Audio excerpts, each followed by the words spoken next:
an old term used to describe someone who's lively. He's telling Ivan that you won't do it, at least not yet, because you still have that youthful liveliness and naiveness about you. But in the future, I'm kind of worried. Can I also just mention, like, at the beginning, when Dostoevsky goes on, like, his rant about people doing things for effect, do you remember that passage? Yes. Yeah, and how, like, they feel remorse after they throw a dish and break it, right? But they don't think about it in the moment. So I feel like Ivan is, like, a perfect example of that sort of philosophy. Do you know what I mean? Yes. Yeah. Yeah, and also, like Ivan represents, he's the child throughout. I think he's the most, like the theme of ridiculousness that Dostoevsky has going on everywhere. I think in this book, particularly, it's Ivan who is the one who carries that around with him. The sort of recklessness. He really is the most, he's the child. And as you said before about him, like sympathizing with children who have it hard, and like he doesn't want them to, and he goes on about it. And I think everywhere, everything he does, it represents how the first instinct, no matter how cold he wants to appear, the first instinct of a young entity is to love. It goes away along with all the good things, like how detrimental living is. Like the longer he is alive, with the mind that he has, sensitivity that he has, the longer he is alive, the more the real world hurts him. Like I said about the real world hurting him. And I think that this is what puzzles him. Sorry for my accent; it's a bit weird right now, so I can't fix it. I just gets worse by the minute every time I talk. But what I mean to say is that he gets like he cannot exist in the world, and this is what puzzles him. I think that he's driven to thinking about the Grand Inquisitor and the children being held, that he cannot make peace with the real world, and he doesn't feel like instinctively that he cannot navigate it, he cannot understand it, and he tries to make sense of it by writing his poems and having these fixed ideas of with Katya, like he imposes Katya on himself, and he thinks he has to do this.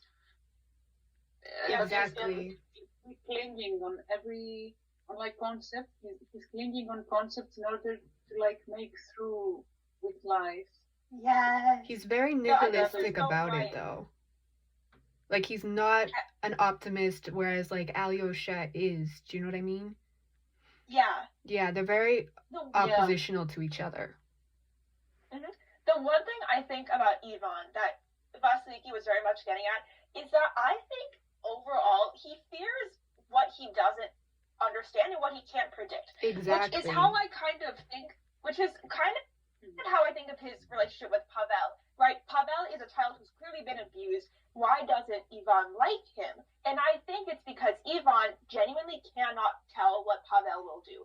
He can look at Alyosha and know what Alyosha will do. But what he can't do is he can't look at his family and tell what the hell is happening. And I think that terrifies him because it's a thing from abused children that when they can't predict abusive behavior, they get very frightened. I think Ivan is a great example of that. Like every single time he doesn't seem to have a grasp on what's going on, he flips out. When Pavel was doing that whole thing in the garden, kind of teasing him on, and he did not know what was going on, he flipped out and left. Like exactly. And when he like basically freaked out and beat Pavel in like near the end of the novel because he didn't know what was going on. He didn't understand. Yeah.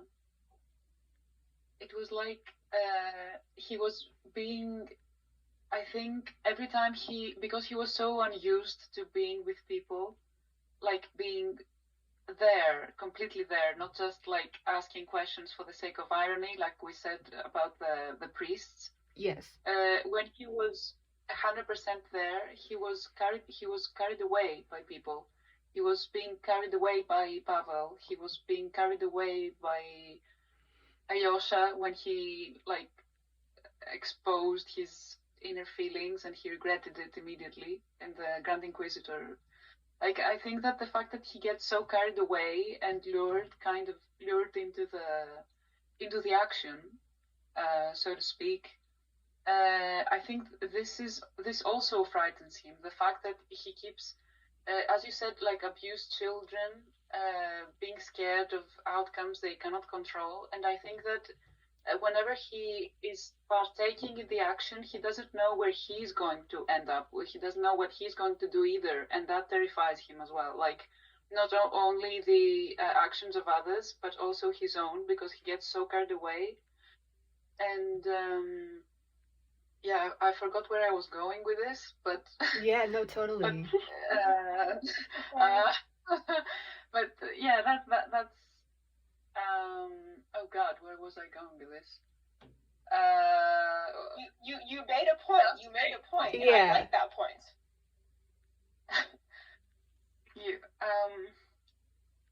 I'm forcing my you can understand the entirety of Ivan's character through understanding that he was abused arc. Yeah. I think you can. Should we get into his actual Grand Inquisitor beliefs? Because that would be the one thing that's not related. Yes, oh my god, I wanted to say that. I think that Ivan actually has an interesting theological take, like blaming Jesus, giving people free will, and that's apparently bad for them because now they're aware of good and evil, and that's bad because if they didn't, they would be happy. Exactly. Like, Ivan, you're getting a bit authoritarian here. Calm down.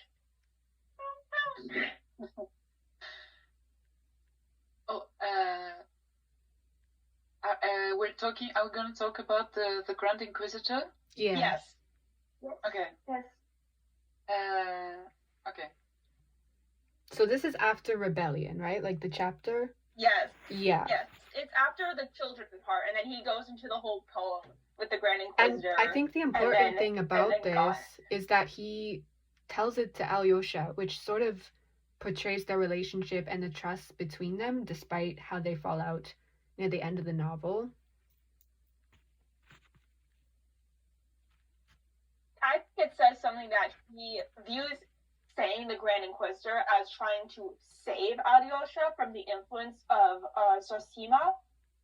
So I thought it was interesting that he very much thinks that Alyosha, if he goes on this path of just believing in the pure goodness of the world, that he's going to be hurt by how wrong it is. Exactly. Yeah.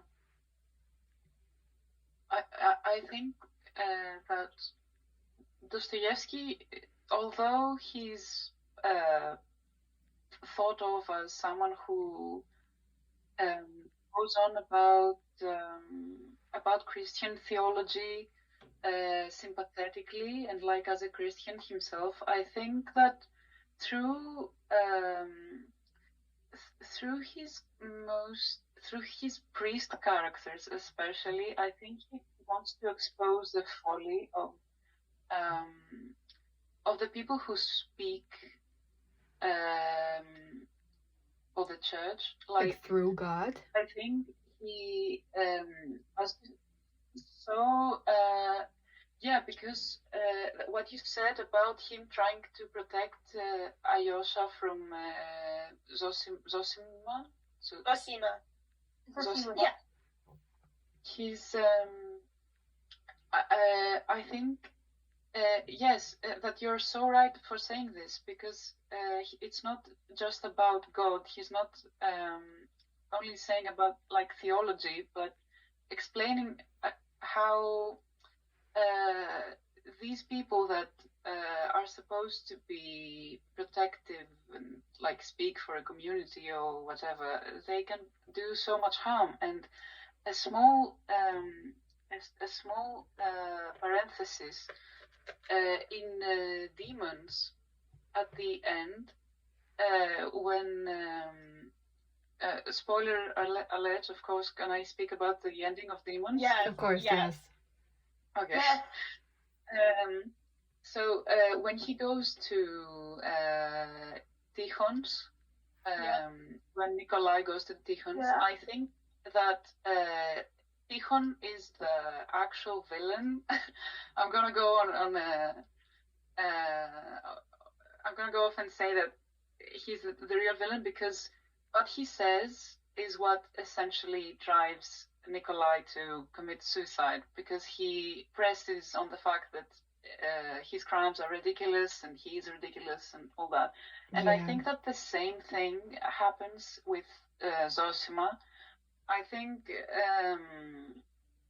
he didn't actively did as much harm as Tikhon, but the whole, like, his role of, you can see how he's just a tired old man, and he doesn't really have, of course he doesn't have the answers that Alyosha is looking for, and I think that Ivan himself, I think he has thought about the social aspect of believing in God, and I think he has seen, because he, as we said, he spends all like 3 books in his own mind, and he has obviously been living through a lot of things just mentally, and I think that he's pondering about the church and God.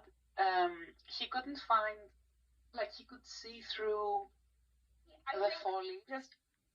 Sorry, real quick. Dostoevsky accidentally made almost a perfect representation of psychosis. I don't even think he was trying to. It was just an accident, and he did. Okay, but I have like a different point, if I could. The news of the psychosis.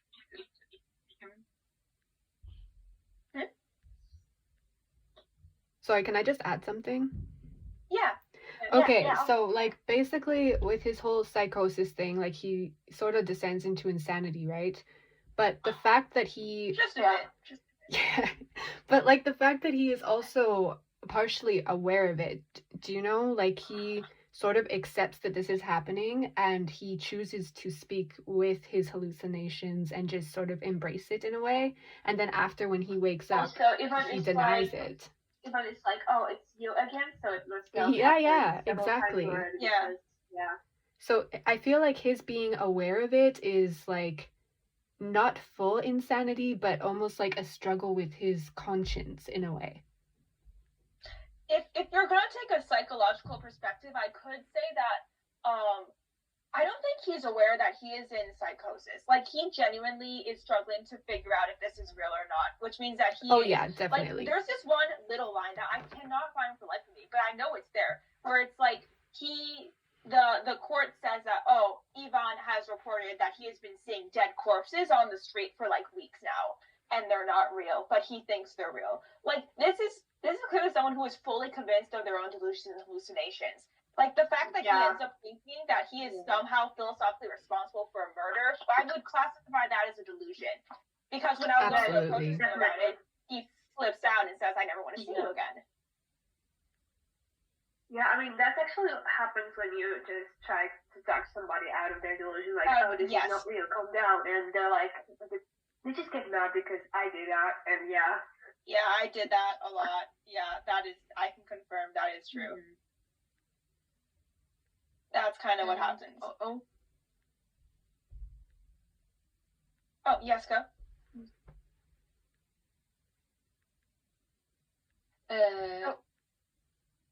Go on. Also about Ivan's, did anyone wanna say anything? No, go ahead. No, is it okay? Go on.